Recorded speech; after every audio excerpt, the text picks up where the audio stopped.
Gracias por continuar con nosotros. Vamos a seguir hablando de economía. Vamos a aterrizar en la economía de la gente terrestre, como yo, que no somos grandes importadores, grandes empresarios. ¿Dónde está la estabilidad? Los fantasmas, si podemos estar tranquilos o no. Los asalariados, los que no son asalariados, pero viven en una economía más pequeña. Esta va a ser la siguiente parte. Antes, lo prometido, ¿qué pasa con la intervención del Estado en la economía? Existe también este lugar común de que un Estado socialista tiene que, o más allá de la ideología, si en un Estado es correcta la intervención en la economía o no, solo para regular o también para promover proyectos económicos. El gobierno de Evo Morales, con su ministro Luis Arce Catacora, ha decidido sí intervenir, no solamente regular y de qué manera, sino también intervenir en la economía con muchas empresas estatales, desde YPFB hasta Cartón Bol, pasando por la almendra, pasando por otros rubros. ¿Dónde se queda, Jorge? ¿Solamente en la normativa? ¿No? No, yo creo que hay que aclarar esto. La intervención del Estado en la economía no tiene por qué ser socialista, es keynesiana. O sea, el Estado tiene que intervenir en todas las economías. No existe en ninguna parte una economía que funcione sin algún tipo de regulación por decisión política. Pero más o menos, en el más o menos está la diferencia. Hay lugares donde los dejan más ahí matarse entre ellos, ¿no? Estamos en la puerta de una nueva época. Pasó la neoliberal, creo que la estatista a secas está agotándose. Necesitamos hacer una síntesis. Y esa síntesis habla de una economía mixta, donde se reparta racionalmente aquello que puede hacer mejor la empresa privada, aquello que puede hacer mejor el Estado, con toda una concertación que se tiene que hacer. Es una economía pequeña, no es una economía muy compleja, de tal manera que el funcionamiento ahora de las mesas de trabajo entre el sector privado y el Estado es una buena oportunidad para recuperar lo que no se ha hecho en el pasado, que era fomentar la inversión privada productiva. Y ahora se la puede hacer. Lamentablemente la inversión pública, sobre todo las inversiones en empresas productivas, no han dado los resultados que se esperaban. La inversión en carretera, infraestructura, todo esto está bien. Probablemente con costos menores hubiera sido mejor, pero de todas maneras lo que necesitamos ahora es una transformación del aparato que produce, no de las carreteras por las cuales transitan personas y deberían transitar también mercaderías, ¿no es cierto? Entonces yo creo que debe haber una concertación público-privada y hay campo precisamente para ampliar la inversión privada, a la cual hay que darle condiciones, porque si es inversión extranjera, va a pensar, ¿dónde pongo mi planta? ¿La pongo en el Perú? ¿La pongo en Chile? ¿La pongo en la Argentina? ¿O la pongo en Bolivia? Y yo creo que Bolivia no es la elección automática. ¿Por qué? Por las condiciones de inestabilidad jurídica que existen en el país. Inestabilidad jurídica. Hace tiempo que no escuchaba lo de la inseguridad jurídica. Lourdes, el Estado. Volviendo a esta discusión, creo que fue ampliamente debatido en la Asamblea Constituyente. Fue uno de los temas más bien que más energía nos gastó de nosotros, sí. Nos ha consumido. Y efectivamente creo que ha habido una intencionalidad de incrementar la participación estatal en la economía, incluso como actor estratégico. Yo solamente levantaría que la deuda pendiente es la inversión en economía social, solidaria, comunitaria, como ustedes quieren llamarla, ¿no? Que tiene una base amplia, social, generadora de empleo, que es totalmente invisible incluso para los ojos de Jorge. Ahorita me doy cuenta cuando nos habla de esa concertación público-privada y que no sabemos cómo hacerla. Hay varios estudios, han habido antropólogos que han intentado entrar al campo social para ver cómo aprovechamos la energía de la economía popular y todas las redes ampliamente estudiadas de nuestro vínculo con Brasil, nuestro vínculo con Chile y nuestro vínculo con Argentina, no solamente en el tránsito de mano de obra, sino fundamentalmente de productos, en contrabando o no contrabando, pero ahí hay algo que pareciera que todavía no lo logramos ver, ¿no? Y efectivamente yo no estoy en desacuerdo con la intervención estatal en la economía. Yo creo que uno de los principales espacios donde debe intervenir, porque donde la justicia requiere un equilibrio y donde las normas y reglas permiten que los actores jueguen el papel que deben jugar. Bueno, sí, yo la verdad que estoy de acuerdo en la participación del Estado en la economía, no me queda la menor duda, pero nosotros podríamos pensar que no solamente en la normativa, sino también en el hacer, en generar productos, ¿no? Ahora, el asunto está que hay que hacer una clara división.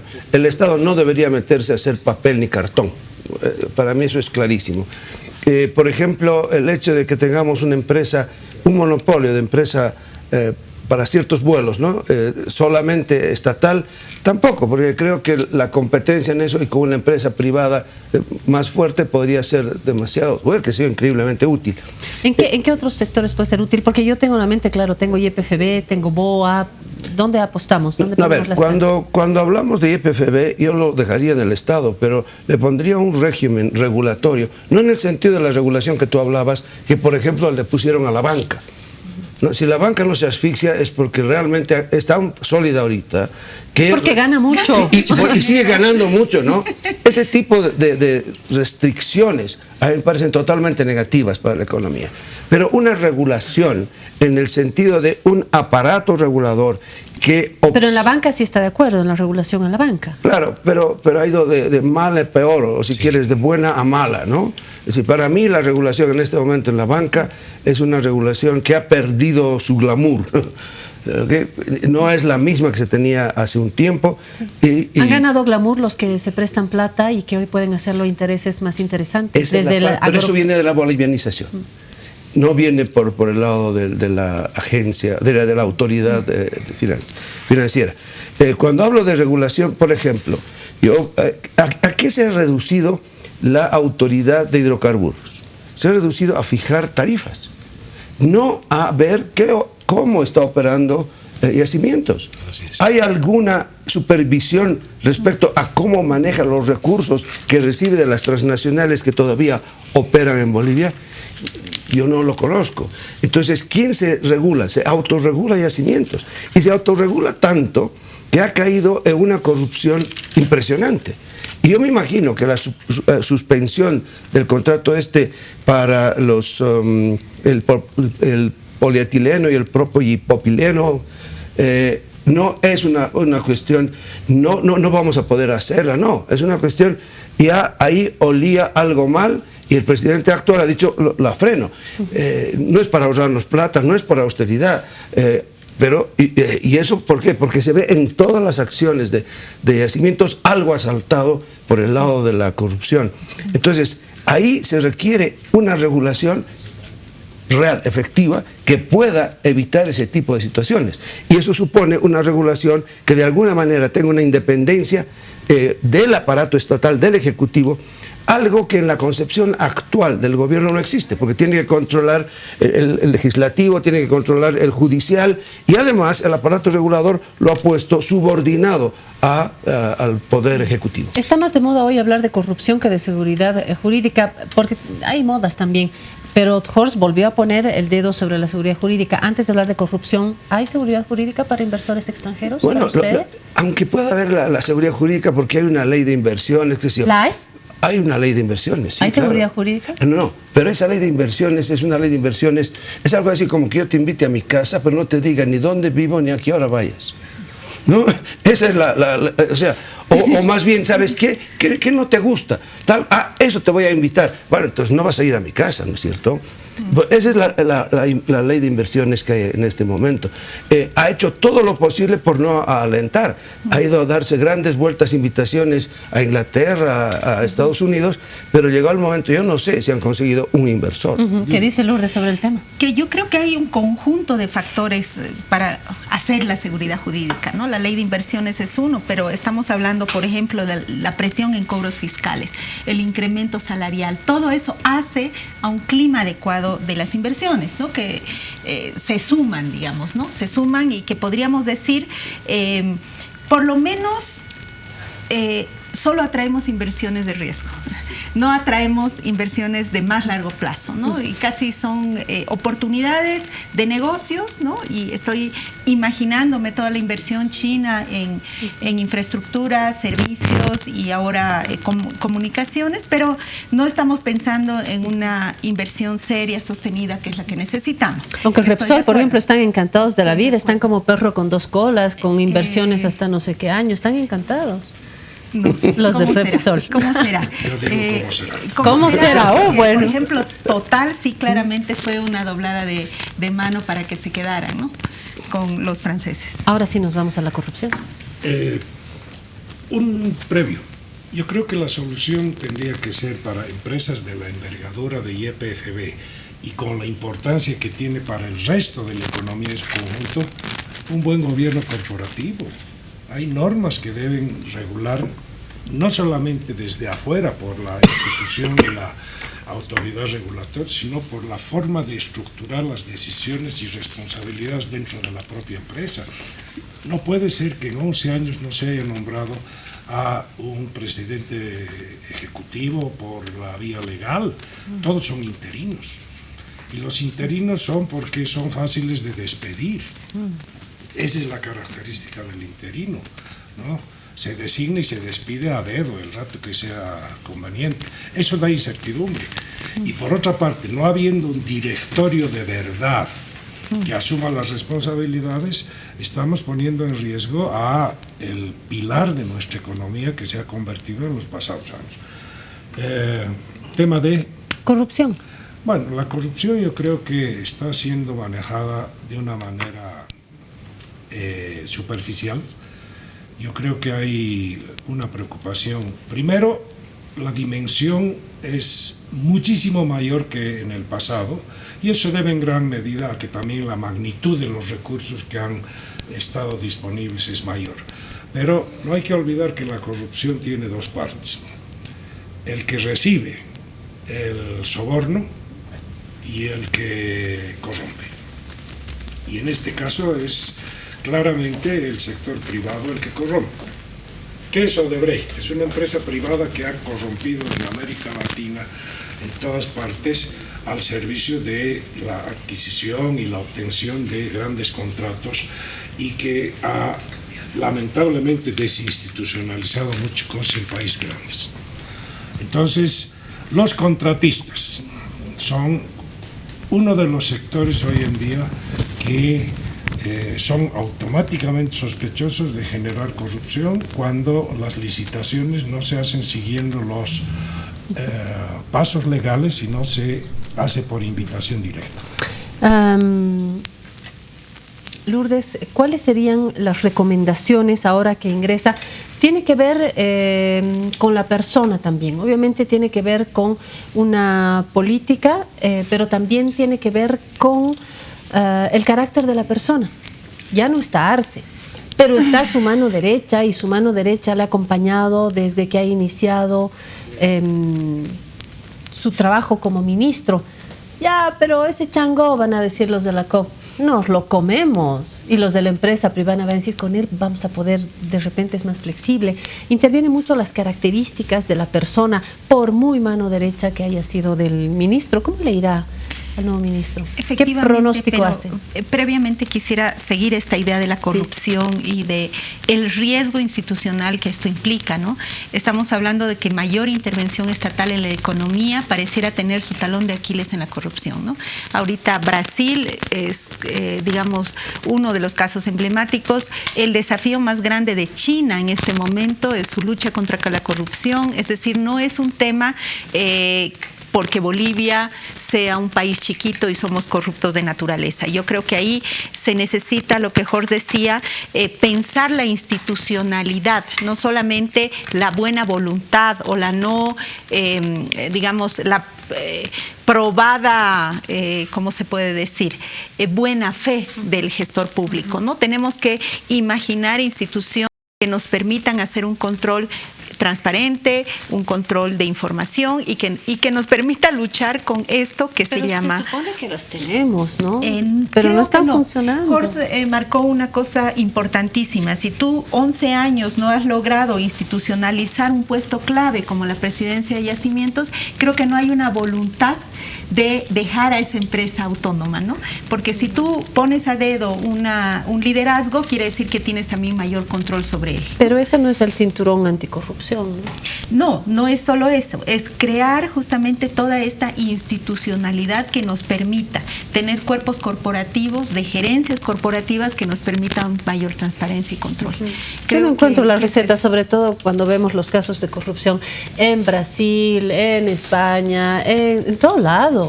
Entonces, mira, yo cuando hablaba de supervisión, estoy hablando de una supervisión que en esta época puede hacérsela tecnológicamente. O sea, en el momento que tú puedas publicar una convocatoria para comprar taladros o para comprar lo que tú quieras por parte de yacimientos, que son millonadas las que compra, y que lo hagas públicamente, que hagas todo el proceso de forma transparente, porque hace 10, 15 años eso todavía no era posible, pero que no se haga ahora, y eso sí es negligencia, porque esos procesos pueden ser totalmente controlados de forma tecnológica y eso supervisado por una entidad encargada de hacer esa supervisión y no fijar el precio y en realidad estar de adorno como es actualmente la Autoridad de Hidrocarburos.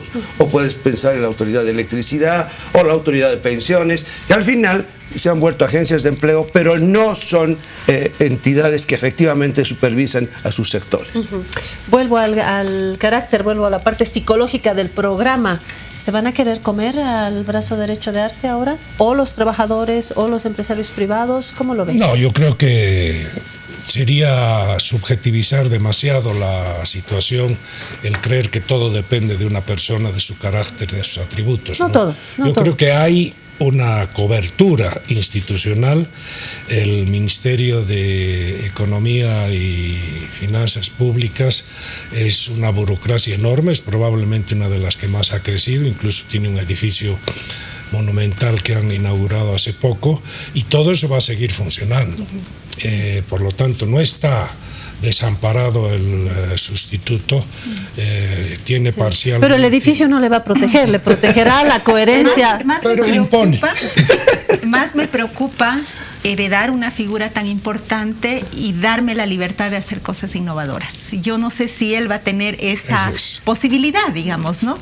Porque o vas a ser un buen heredero conductor de una herencia histórica. Bueno, pero Arce tampoco dio grandes innovaciones. O sea, a ver, por ejemplo, veamos la bolivianización. La bolivianización no la inicia el MAS, la inicia cuando estaba presidente del Banco Central, Juan Antonio Morales. La profundiza este gobierno, no hay la menor duda. Que sea, por ejemplo, aunque Juan Antonio Morales ahora también está más bien por esa flexibilización en la política cambiaria. Es que en el fondo siempre estuvo por ese lado. O sea, cuando entró ahí no fue por algo que decía, sí, yo estoy totalmente convencido. Pero la bolivianización se le inicia en ese momento y ha sido profundizada ahora. Y yo veo que realmente es muy difícil retroceder con el tipo de cambio precisamente por la bolivianización. Ahora, ¿hará algo de ese tipo el nuevo ministro, por más interino que sea en este momento? Yo no lo veo. Y no lo veo no porque sea él, Mario Guillén. Yo no lo veo porque tampoco lo hubiera hecho Luis Arce. Yo estoy viendo, por ejemplo, algunos márgenes de innovación en políticas de empleo de emergencia y podemos analizar la actual propuesta que tenemos, que creo que va a tener un rendimiento poco efectivo, ¿no? Una serie de acciones y de estrategias que no han tenido ninguna repercusión ni en el campo público, ni siquiera en la sociedad, y que creo que han sido recetas tomadas desde el 1980, que no han funcionado sistemáticamente desde esa época y que las volvemos a agarrar. Yo diría ahí, repensar en temas de cómo esta desaceleración económica no tiene un costo en el empleo, que es clave ahorita pensarlo de manera práctica, rápida y aplicarlo. Si se necesita un viraje en la orientación de la política económica, y en eso creo que hay una coincidencia tanto aquí entre nosotros como afuera, hace falta un conductor. Y el desafío para el nuevo ministro es esa.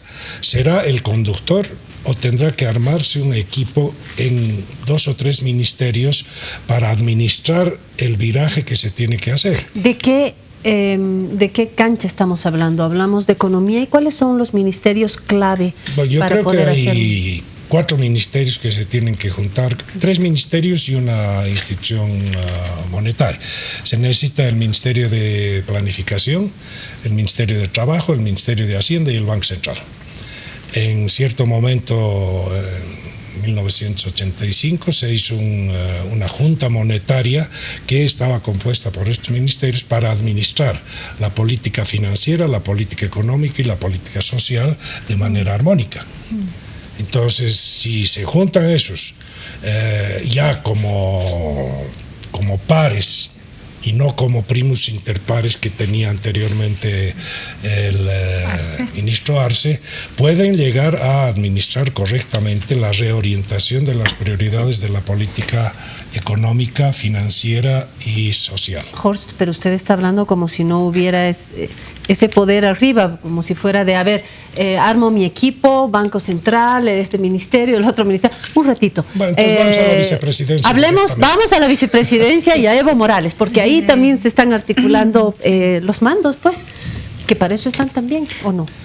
Bueno, pero si se concentra demasiado en la cúpula, normalmente se atienden solo algunos aspectos y se desatienden otros. Por eso el gobierno tiene que diversificar y responsabilizar a las autoridades sectoriales.